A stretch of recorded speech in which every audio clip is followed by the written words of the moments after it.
Jangan lupa like, komen, dan subscribe channel YouTube TVRI Bengkulu dan nyalakan lonceng notifikasinya. Oke pemirsa, kita lanjutkan lagi obrolan kita bersama Pak Ade dengan tema yang sama, yaitu perjuangan rakyat Bengkulu mempertahankan kemerdekaan. Tadi sudah cerita tentang Jepang juga nih Pak kita, tapi masih terputus kayaknya, belum sampai kemerdekaan nih gitu kan, momen-momen itu kan.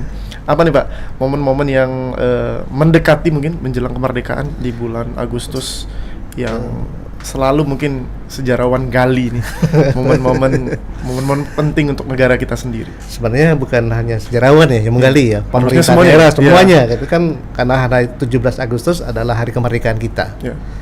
Nah jadi menjelang 17 Agustus mungkin ada momen yang penting di mana bom atom Nagasaki, Hiroshima itu kan momen penting juga. Kemudian dalam sejarah nasional kita lihat bahwa kita paham ya, Soekarno-Hatta dipanggil ke Saigon menghadap Jepang di sana dengan janji-janji untuk memerdekakan.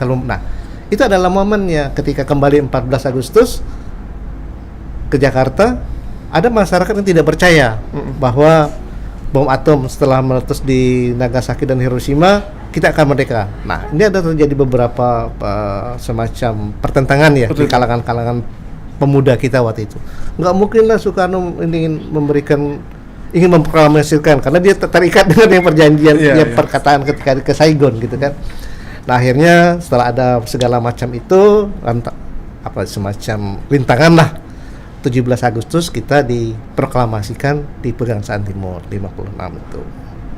Nah benderanya pun kita tahu kan yang menjahit Ibu Fatmawati. Dan itu memang sejarah ya. Yang sejarah itu. Bahkan di Bengkulu juga ini kan dijuluki Bumi Merah Putih sekarang ya, gitu ya. Kota Merah Putih. Kota Merah Putih ya kan. Karena itu tadi karena lahirnya Ibu Fatmawati gitu, di Bengkulu ya. Nah, jadi setelah tidak serta-merta ya setelah 17 Agustus kita tahu semua.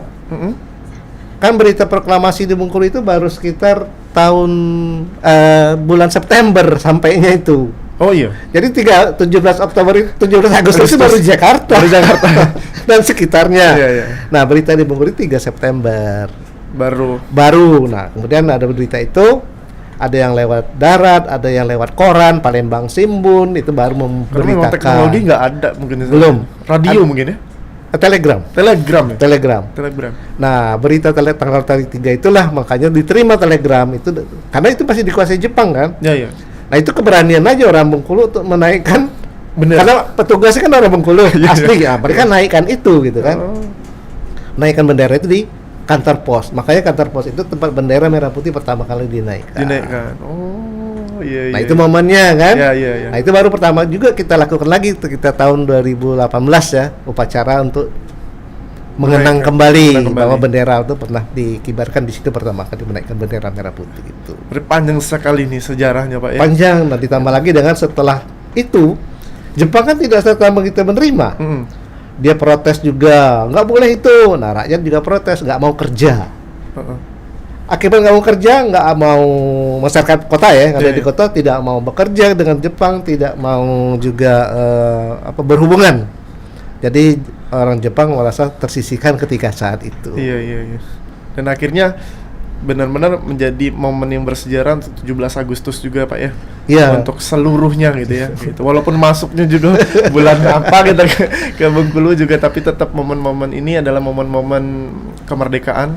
Nah setelah itu kan Jepang akhirnya mengakui, udah silakan. Nah nanti kan ada lagi Jepang masih ingin menguasai kita.